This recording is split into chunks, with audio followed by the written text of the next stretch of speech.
نحمده ونستعينه ونستغفره ونؤمن به ونتوكل عليه ونعوذ بالله من شرور أنفسنا ومن سيئات أعمالنا من يهده الله فلا مضل له ومن يضلله فلا هادي له ونشهد أن لا إله إلا الله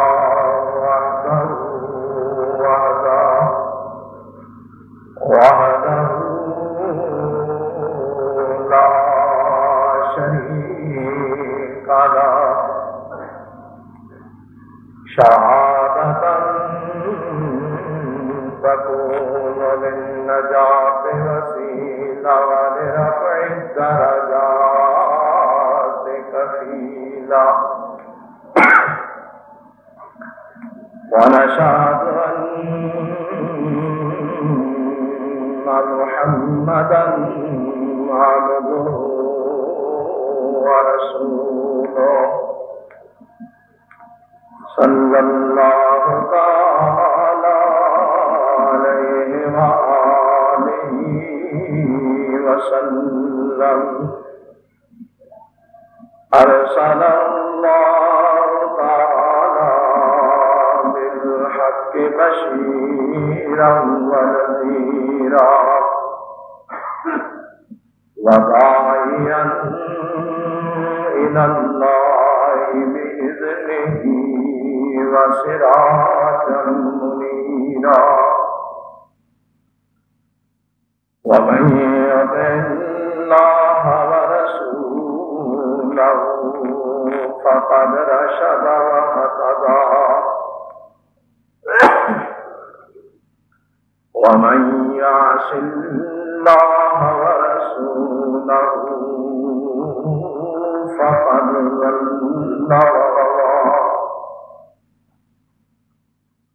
أما بعد فإن خير الحديث كتاب الله وخير الهدي هدي محمد صلى الله عليه وسلم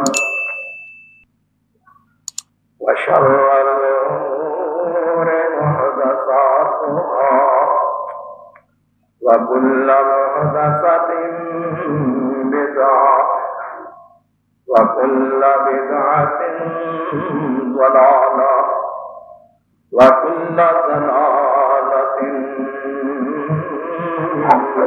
في النار.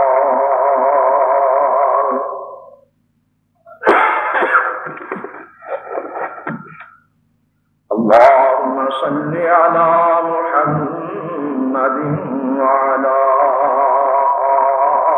آل محمد كما صليت على إبراهيم وعلى آل إبراهيم إنك حميد مجيد. اللهم بارك على محمد وعلى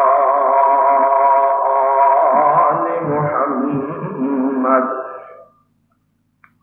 كما باركت على إبراهيم وعلى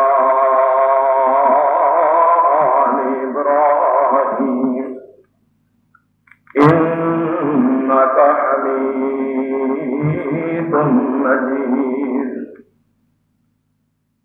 رب اشرح لي صدري ويسر لي أمري واحلل عقدة من لساني يفقهوا قولي.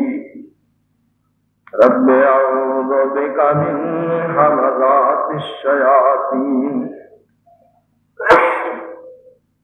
وأعوذ بك رب أن يحضرون اللهم انفعنا بما علمتنا وعلمنا ما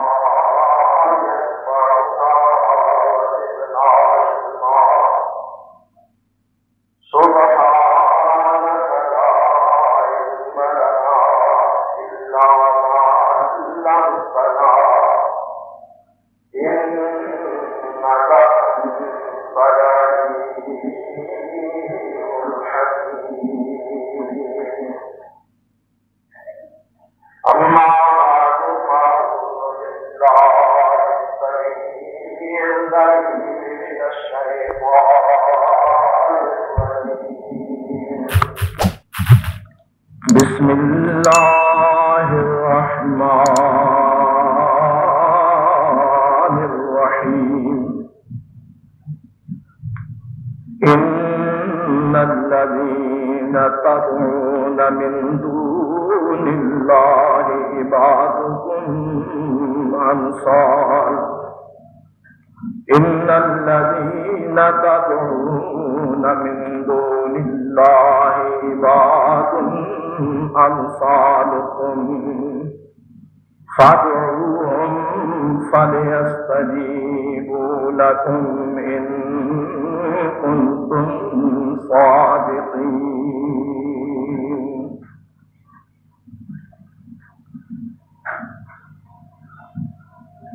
صدق اللہ العظیم.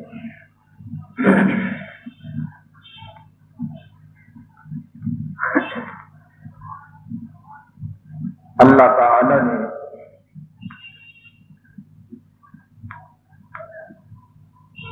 اپنی کتاب مقدس میں جا بجا اپنی مخلوق کو، اپنے بندوں کو اپنے ساتھ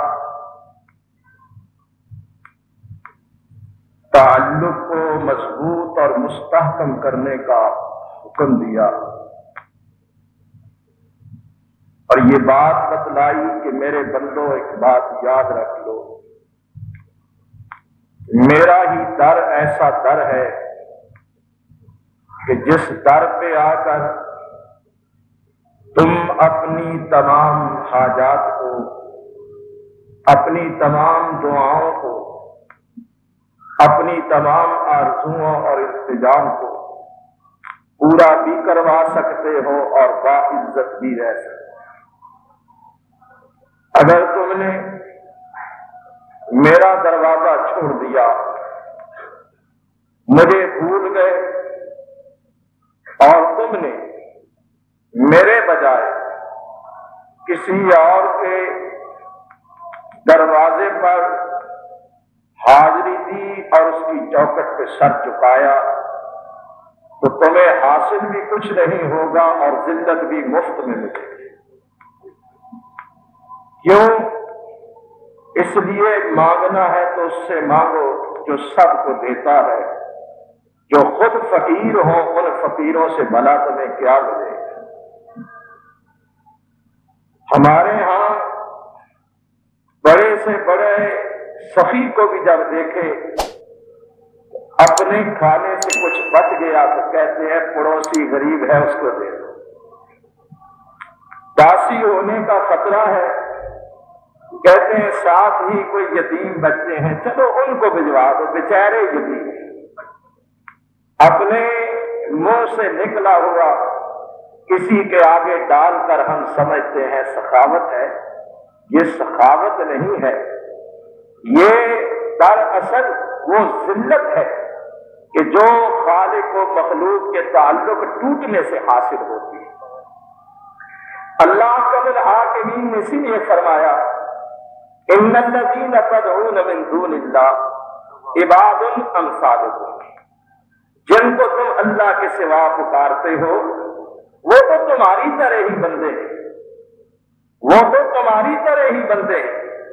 اے محمد صلی اللہ تعالی علیہ وآلہ وسلم، آپ ان کو کہیے کہ میں ان کے دروازے کا گداگر اور فقیر نہیں ہوں کہ جو خود ہماری طرح فقیر ہے اور محتاج، بلا فقیروں کے دروازے کے اوپر فقیر بن کے جانا، سخی کے ہوتے ہوئے، داتا حقیقی کے ہوتے ہوئے، مالک الملک کے ہوتے ہوئے، منعم حقیقی کے ہوتے ہوئے، یہ بہت بڑی ذلت ہے اور رسوائی ہے۔ اور اللہ نے اپنے حبیب محمد صلی اللہ تعالی علیہ وسلم کی زبان سے کہلوایا کہ میرے حبیب کہیے ان ولی اللہ، ان ولی اللہ، ان ولی اللہ، میرا ولی، میرا آقا، میرا مولا، میرا سرپرست تو میرا اللہ ہی ہے، بس اس کے ہوتے ہوئے مجھے کسی اور کی ضرورت نہیں ہے۔ اور جو بندہ ان ولی اللہ، اللہ کو اپنا ولی بنا لیتا ہے تو اللہ کا الحاکمین پھر ان کو بھی اپنا ولی بنا دیتا ہے۔ وَهُوَ يَتَوَلَّى الصَّالِحِينَ، وہ تو صالحین کا سرپرست ہے، گویا متقی اس کے ولی ہے اور وہ پرہیزگاروں اور صالحوں کا سرپرست ہے۔ اللہ احکم الحاکمین جب کسی بندے کو یہ فہم اور یہ ادراک اپنی معرفت کا عطا کرتے ہیں، اسے پھر استغنا نصیب ہوتی ہے، اسے غنا نصیب ہوتی ہے، اسے صبر نصیب ہوتا ہے۔ اللہ احکم الحاکمین اس کے دل کو پوری کائنات سے مستغنی اور بے نیاز کر دیتے ہیں۔ اور یہی وہ بندے ہیں کہ جو جب اللہ کی بارگاہ میں دعا کے لیے ہاتھ پھیلاتے ہیں، اللہ کی بارگاہ میں جھولی دراز کرتے ہیں، تو اللہ فرشتوں کو ہم نوا بنا دیتا ہے کہ فرشتوں میرے بندوں کی دعاؤں پر تم بھی آمین کہتے جاؤ۔ گزشتہ جمعے بات یہیں پر رکی تھی نا کہ وہ بندگان خدا جو صبر و ثبات کے ساتھ اپنے رب کے حضور دست بدعا ہوتے ہیں، تو ان کی دعا اس قدر اہم اور اس قدر مؤثر ہو جاتی ہے کہ اللہ ان کی دعا پر آمین کہنے کے لیے فرشتوں کو مقرر فرما دے کہ فرشتوں میرا بندہ دعا کر رہا ہے، تم آمین کہتے جاؤ، میرے بندے کی دعا پر تم آمین کی مہر لگاتے جاؤ۔ اس سے ایک قدم اور آگے بعض بندے اللہ کی رضاؤں کے اتنے طلبگار، اللہ کے اتنے قریب ہوتے ہیں کہ اللہ تعالی ان کے اعمال اور ان کی اداؤں کو پسند کرتا ہے۔ ان کو پتہ ہی نہیں ہوتا اللہ آسمانوں سے زمین پر فرشتے اتار کر وہ فرشتے اور بندگان خدا کے حق میں دعائیں کرتے ہیں۔ حدیث پاک میں ہے، بخاری اور مسلم کی حدیث، سیدنا ابو ہریرہ رضی اللہ تعالی عنہ روایت فرماتے ہیں کہ ہر روز الصبح آسمان سے دو فرشتے زمین پر اللہ کی طرف سے ملکان ینزلان، دو فرشتے زمین پر اتارے جاتے ہیں، اللہ ان کو زمین پر بھیجتا ہے۔ ایک فرشتہ زمین پہ آ کے دعا کرتا ہے، عرض کرتے اللہم آت ممسکا خلفا، بندہ عمل اپنی جگہ اسے پتا نہیں، لیکن آسمان سے اترا ہوا فرشتہ ایک دن کی بات نہیں، ہر روز ہر صبح ملکان ینزلان، ہر صبح دو فرشتے اترتے ہیں۔ ایک فرشتہ دعا کرتا ہے اللہم آت ممسکا خلفا، اور دوسرا فرشتہ بھی اپنی عرض اللہ کے حضور پیش کرتا ہے اللہم آت ممسکا تلفا۔ ایک فرشتہ عرض کرتا ہے میرے اللہ آت ممسکا خلفا، جو تیرے بندے تیرے عطا کیے ہوئے مال کو تیری رضا کے لیے خرچ کرتے ہیں، اللہ جو تیرے بندے زمین پر رہ کے سخاوت کرتے ہیں، وہ تیرے مال کو تیرا ہی مال سمجھتے ہیں، اپنا مال نہیں سمجھتے۔ اللہ کو غریبوں، مسکینوں، یتیموں، ناداروں پر اس طرح خرچ کرتے ہیں کہ وہ جس طرح اپنی جان کے لیے کسی چیز کو پسند کرتے ہیں، اسی طرح تیرے بندوں اور تیری کمزور مخلوق پر بھی خرچ کرتے ہیں۔ کیونکہ نیکی یہ نہیں ہے کہ وہ چیز جو تمہیں پسند نہ ہو، ناکارہ ہو، بیکار ہو، اسے خرچ کر۔ ازراہ ثواب نیکی وہ ہے جس طرح اللہ نے فرمایا لن تنالوا البر حتى تنفقوا مما تحبون، تمہیں اجر تبھی ملے گا کہ خرچ وہ چیز کرو جو تم اپنے لیے پسند کرتے ہو۔ لطف یہ ہے کہ اپنی پسندیدہ چیز سے خود دستبردار ہو کر کسی پر اللہ کی رضا کے لیے اس چیز کو خرچ کرنا، یہ کمال درجے کی ہے۔ تو فرشتہ دعا کرتا ہے، اے اللہ آت ممسکا خلفا، جو تیرے بندے تیرے مال کو تیرے راستے میں خرچ کرتے ہیں، اللہ کریم ان کو اپنے خزانوں سے اس کا بہتر بدلہ عطا فرما۔ جو انہوں نے خرچ کیا ہے اللہ اس سے بہتر ان کو عطا فرما۔ یہ سخی کے حق میں فرشتہ دعا کر رہا ہے۔ ایک بندہ اپنے مال کو خرچ کرتا ہے رضا رحمان کے لیے اخلاص کے ساتھ، فرشتہ اس کے لیے دعا گو ہے۔ دوسرا فرشتہ کیا دعا کرتا ہے؟ دوسرا فرشتہ کرتا اللہم آت ممسکا تلفا، اے اللہ جو تیرے دیے ہوئے مال پر بخیل بن کے بیٹھا، اللہ اس کے مال کو سمیت ہی فنا فرما دے۔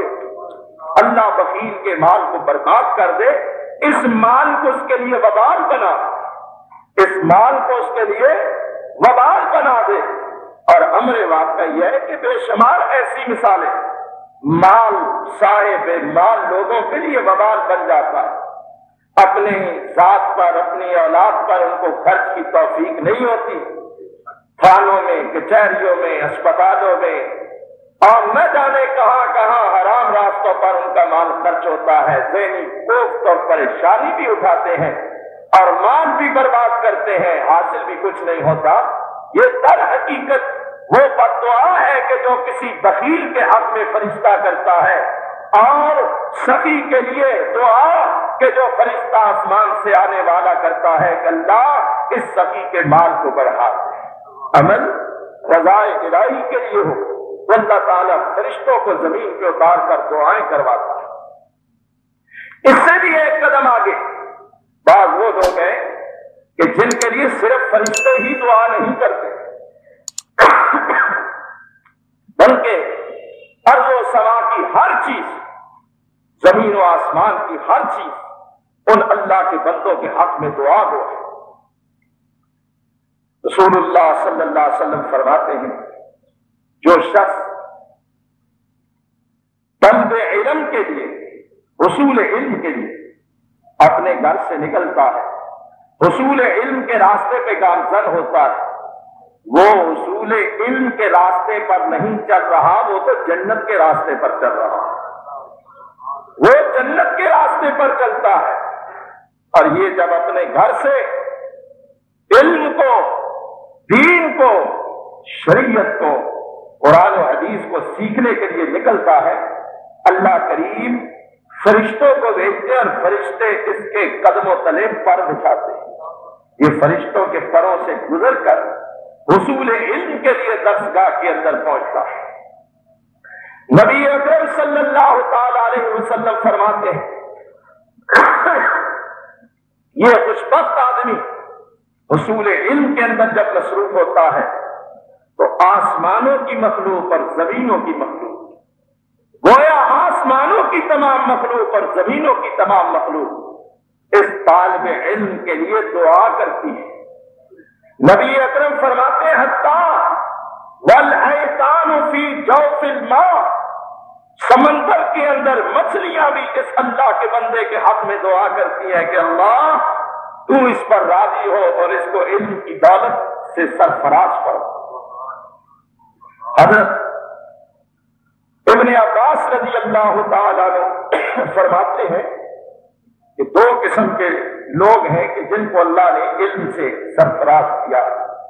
ایک وہ کہ جن کو اللہ علم عطا کرتا، وہ اس علم پر بخل نہیں کرتے، اس علم کو آگے پھیلاتے ہیں، پہنچاتے ہیں، سیکھتے ہیں، سکھاتے ہیں، قلم کے ساتھ، زبان کے ساتھ، تقریر کے ساتھ، تحریر کے ساتھ، تبلیغ کے ساتھ، تدریس کے ساتھ، ہر طریقے کے ساتھ اس علم کو آگے پھیلاتے ہیں.